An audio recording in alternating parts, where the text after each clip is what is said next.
Hi friends, అందరికీ నమస్కారం. Friends, ఈ వీడియోలో ఆంధ్రప్రదేశ్ రాష్ట్ర వ్యాప్తంగా ఉన్నటువంటి ఈ యొక్క నిరుద్యోగులందరికీ కూడా ఊహించని శుభవార్త వచ్చిందండి. సో రాష్ట్ర ప్రభుత్వం మనకు వర్క్ ఫ్రమ్ హోమ్ సర్వే అయితే ఇప్పుడు మళ్ళీ రీస్టార్ట్ అయితే చేశారు.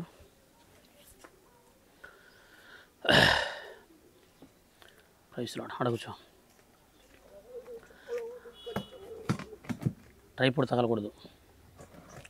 హాయ్ ఫ్రెండ్స్, అందరికీ నమస్కారం. ఫ్రెండ్స్, ఈ వీడియోలో ఆంధ్రప్రదేశ్ రాష్ట్ర వ్యాప్తంగా ఉన్నటువంటి నిరుద్యోగులందరికీ అదిరిపోయే గుడ్ న్యూస్ వచ్చిందండి.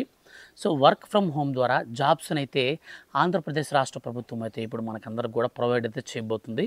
సో ఈ యొక్క జాబ్స్ ఏంటి, దీనికి సంబంధించి మనకు సర్వే అనేది ఏ విధంగా చేయించుకోవాలి, అలాగే ఎలాంటి జాబ్స్ అనేది ఈ యొక్క వర్క్ ఫ్రమ్ హోమ్లో ఇస్తున్నారు, ఈ జాబ్స్లో మనకు శాలరీ ఎంత ఉంటుంది, అదేవిధంగా నెక్స్ట్ కనుక గవర్నమెంట్ మారితే ఒకవేళ ఆ యొక్క గవర్నమెంట్ మారినప్పుడు ఈ జాబ్స్ అన్నింటిని కూడా తీసేస్తారా. సో ఈ విషయాలన్నీ కూడా ఈ వీడియోలో క్లారిటీగా అయితే తెలుసుకుందాం. వీడియోని ఎక్కడ కూడా స్కిప్ చేయకుండా పూర్తిగా చూడండి. ఈ వీడియోని మీ యొక్క ఫ్రెండ్స్ అండ్ ఫ్యామిలీస్ అందరికీ కనుక షేర్ చేస్తే వాళ్ళు కూడా ఈ విషయాన్ని తెలుసుకుంటారు. సో ఆంధ్రప్రదేశ్ రాష్ట్ర వ్యాప్తంగా దాదాపు చాలామంది మనకు ఏ క్వాలిఫికేషన్స్ ద్వారా ఈ యొక్క వర్క్ ఫ్రమ్ హోమ్లో జాబ్స్ అనేది పొందొచ్చు కూడా క్లారిటీగా ఎక్స్ప్లెయిన్ చేస్తాను. సో దాదాపు మనకు 10th క్లాస్ నుంచి అంతా కూడా ఉంది. సో క్లారిటీగా ఎక్స్ప్లెయిన్ చేస్తాను. స్కిప్ చేయకుండా అందరికి కొడితే వీడియోని షేర్ చేసి మీరు కూడా చూడండి. ఛానల్ని ఇప్పటి వరకు మీరు సబ్స్క్రైబ్ చేసుకోకుండా చూస్తూ ఉంటే దయచేసి ఛానల్ని కూడా సబ్స్క్రైబ్ చేసుకోండి. ఇక లేట్ చేయకుండా టాపిక్ని స్టార్ట్ చేద్దాం. ఫ్రెండ్స్, ఆంధ్రప్రదేశ్ రాష్ట్ర ప్రభుత్వం దీనిని మొట్టమొదటిగా వర్క్ ఫ్రమ్ హోమ్ సర్వేగా అయితే స్టార్ట్ చేసింది. ఈ యొక్క వర్క్ ఫ్రమ్ హోమ్ సర్వే కింద ఫస్ట్ మనకు సర్వే చేసినప్పుడు మనకు ఆగస్టు 15 కంటే కూడా ముందైతే కేవలం మనకు ఇంటర్మీడియట్ పైన degree, so PG, MBA, so ఇట్లాంటి క్వాలిఫికేషన్స్, హయ్యర్ క్వాలిఫికేషన్స్ ఏవైతే ఉన్నాయో వాటి ద్వారా అయితే మనకు ఫస్ట్ సర్వే అనేది స్టార్ట్ చేశారు. సో ఇప్పుడు ఆగస్టు 15 తర్వాత దీన్ని కొన్ని మనకు మార్పులు చేర్పులు కూడా చేసి దీన్ని అయితే మనకు అమలు చేయాలని రాష్ట్ర ప్రభుత్వం అయితే భావించిందనమాట. సో దీన్ని స్టార్ట్ చేసినప్పుడు ఫస్ట్ వర్క్ ఫ్రమ్ హోమ్ కింద అయితే స్టార్ట్ చేశారు ఫస్ట్ టైం. తర్వాత వచ్చేసి work from home survey new అని చెప్పేసి స్టార్ట్ చేశారు. సో సెకండ్ టైం పేరు అనేది మార్చారు దానికి. సో లాస్ట్ అండ్ ఫైనల్గా ఇప్పుడు ఆగస్టు 15 తర్వాత దీన్ని కౌశలం సర్వేగా మనకు పేరు అయితే మార్చారనమాట. సో టోటల్గా దీన్ని 2 times నేమ్స్ అనేది మార్చి మూడోసారి ఫిక్స్ చేశారనమాట. కౌశలం సర్వేగా మార్చి ఆంధ్రప్రదేశ్ రాష్ట్రంలోని ప్రతి ఒక్క విద్యార్థి యొక్క విద్యార్హతలు, నైపుణ్యతలు, ఉద్యోగ సన్నద్ధ వంటి వివరాలు అయితే సేకరిస్తుంది ఈ యొక్క వర్క్ ఫ్రమ్ హోమ్ సర్వేలోని డేటా ఆధారంగా ప్రభుత్వంలో భవిష్యత్తులో వచ్చే గవర్నమెంట్ ఉద్యోగాలు మరియు ప్రైవేట్ ఉద్యోగాల కోసం అర్హులైనటువంటి వారందరికీ కూడా ఈ యొక్క జాబ్స్ని అయితే ఇవ్వడం జరుగుతుంది. సో ఈ యొక్క సర్వేకి సంబంధించి చాలామందికి ఏమంటున్నారంటే, సార్ మాకు గతంలో మేము ఈ యొక్క సర్వేకి అప్లై చేసుకోలేదు, అయితే ఇప్పుడు అప్లై చేసుకోవచ్చు అంటే ఖచ్చితంగా మీరు ఇప్పుడు అప్లై అయితే చేసుకోవచ్చండి, మీకు ఎటువంటి ప్రాబ్లం అయితే లేదు. సో గతంలో ఏ విధంగా అయితే మనకు చేశారో అదేవిధంగా ఇప్పుడు కూడా మనకు సర్వే అనేది మళ్ళీ చేస్తున్నారనమాట. సో మనకు ఇప్పుడు ఆగస్టు 15, 2025 వరకు అయితే ITI, diploma, graduation, PG, PhD, PG diploma ఈ యొక్క విద్యార్హత ఎవరికైతే ఉన్నాయో వారికి మాత్రమే సర్వేలోకి అయితే తీసుకున్నారనమాట అప్పుడు. కానీ ఆగస్టు 15, 2025 తర్వాత మాత్రం కొత్తగా విడుదలైనటువంటి జిఎస్డబ్ల్యూ ఎంప్లాయీస్ యాప్లో 10th క్లాసు, ఇంటర్మీడియట్, అలాగే 10th క్లాస్ కంటే తక్కువ విద్యార్హత కలిగిన వారు కూడా నమోదు చేసుకునే వెసులుబాటుని అయితే రాష్ట్ర ప్రభుత్వం కల్పించింది. సో ప్రస్తుతం డిగ్రీ చదువుతున్నవారు, బీటెక్ చదువుతున్నవారు, పీజీ చదువుతున్నవారు కూడా తమ వివరాలను అయితే నమోదు చేసుకోవచ్చు. సో అయితే ఈ యొక్క వర్క్ ఫ్రమ్ హోమ్ జాబ్స్కి అప్లై చేసుకోవాలనుకునే వాళ్ళు కొంతమంది డిస్కంటిన్యూ ఉంటారనమాట. అంటే డిగ్రీని సగంలో ఆపేసిన వాళ్ళు, ఇంటర్మీడియట్లో సగంలో ఆపేసిన వారు, సో ఇట్లాంటి వారైతే కొంతమంది ఎక్కువగా ఉంటారు కదా.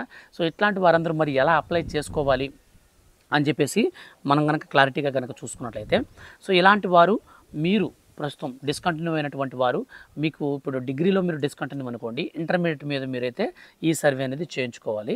ఒకవేళ మీరు ఇంటర్మీడియట్తో మీ యొక్క ఎడ్యుకేషన్ కానీ ఆపేస్తుంటే మీరు 10th క్లాస్ మీద అయితే ఈ యొక్క వర్క్ ఫ్రమ్ హోమ్ సర్వేలో అయితే మీరు పాల్గొనవచ్చు అనమాట. సో దీన్ని కౌశలం సర్వే అని అంటారు.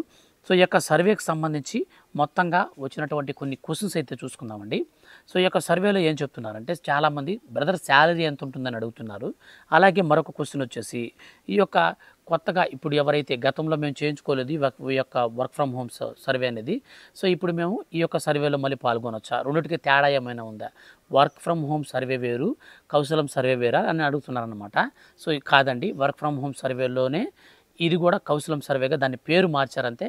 సో మీరు దాంట్లో సర్వే చేయించుకున్న ఒకటే, ఇప్పుడు చేయించుకున్న ఒకటే అన్నమాట. సో అప్పుడు చేయించుకున్నవారు మళ్ళీ ఇప్పుడు చేసుకోవాల్సిన అవసరం లేదు. ఎందుకంటే కేవలం పేరు మాత్రం మారింది, సర్వే అంతా సేమ్ అదే.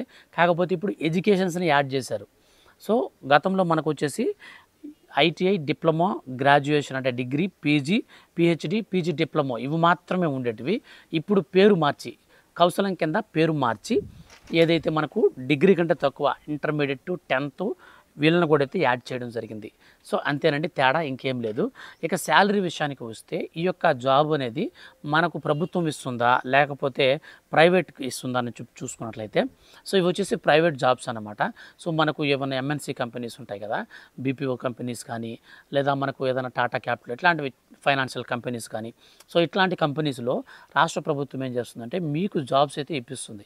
సో మీకు అందుకని మనకి ఇక్కడ అప్లికేషన్ ఫిల్ చేసేటప్పుడు మీకు ఇంట్రెస్ట్ దేని మీదైనా ఉందా, ఏదైనా జాబ్ చేయడానికి ఇంట్రెస్ట్ ఉందా, ఉంటే ఎలాంటి జాబ్ చేయడానికి మీరు ఇంట్రెస్ట్గా ఉన్నారు, ఈ విషయాన్ని కూడా అయితే మనకు క్లారిటీగా అక్కడ మెన్షన్ చేయాల్సి వస్తుంది.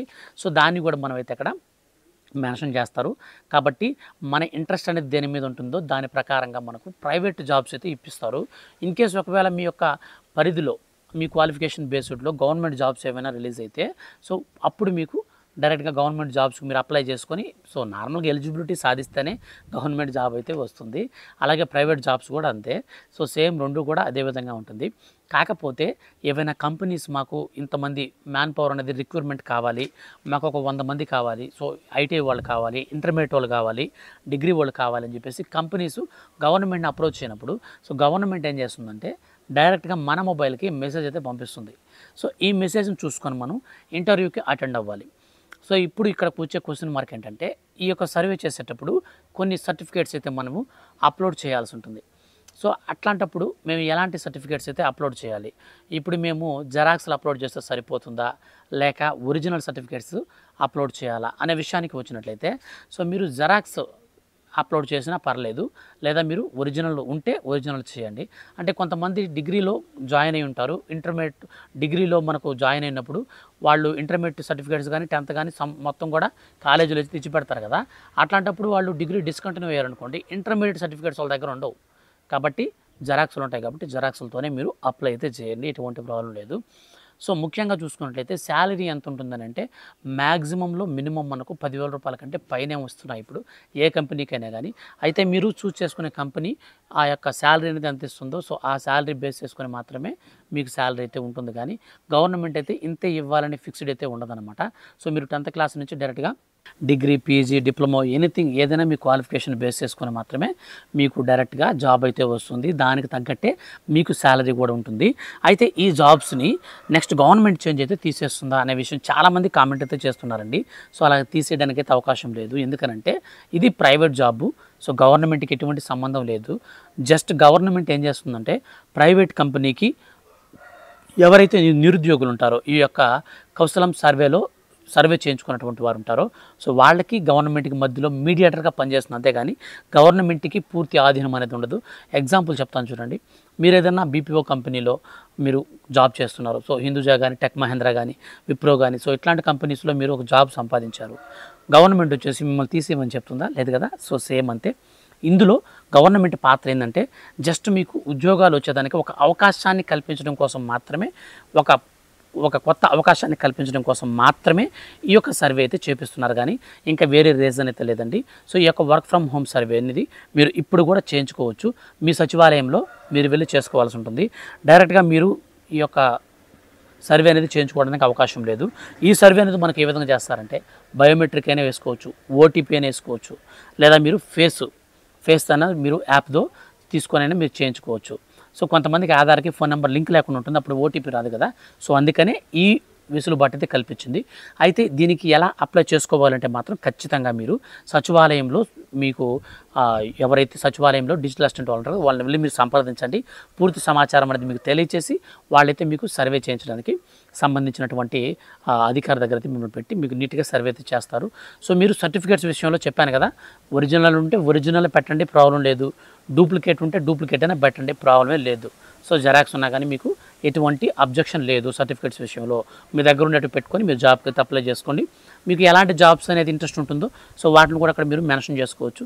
ఇవన్నీ కూడా మీరు క్లారిటీగా చేసుకుంటే ఈ యొక్క వర్క్ ఫ్రమ్ హోమ్ సర్వే అనేది ఇప్పుడు మనకు చేంజ్ అయ్యి కౌశలంగా మారింది కాబట్టి సో దీన్ని మనకు రాష్ట్ర ప్రభుత్వం అయితే త్వరలో ఈ యొక్క కౌశలం సర్టిఫికేట్ మనకు ఎవరైతే రిజిస్టర్ అయ్యారో వాళ్ళందరికీ కూడా దానికి సంబంధించి జాబ్స్ అయితే ఇప్పించేదానికి రాష్ట్ర ప్రభుత్వం అయితే ఇప్పుడు మరో అడుగు అయితే ముందుకేస్తుంది అనమాట.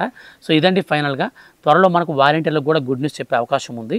వాలంటీర్లు కూడా మళ్ళీ తిరిగి రిక్రూట్మెంట్ అయితే తీసుకోవాలంటున్నారు. సో ఏ చిన్న అప్డేట్ అయినా సరే మాత్రం వచ్చిన వెంటనే ఖచ్చితంగా నేను మీకు వీడియో చేసి తెలియజేస్తాను. మిస్ కాకుండా ఉండాలనుకుంటే మాత్రం ఛానల్ని సబ్స్క్రైబ్ చేసుకోండి, రెగ్యులర్గా ఫాలో అవుతుండండి. Thank you for watching.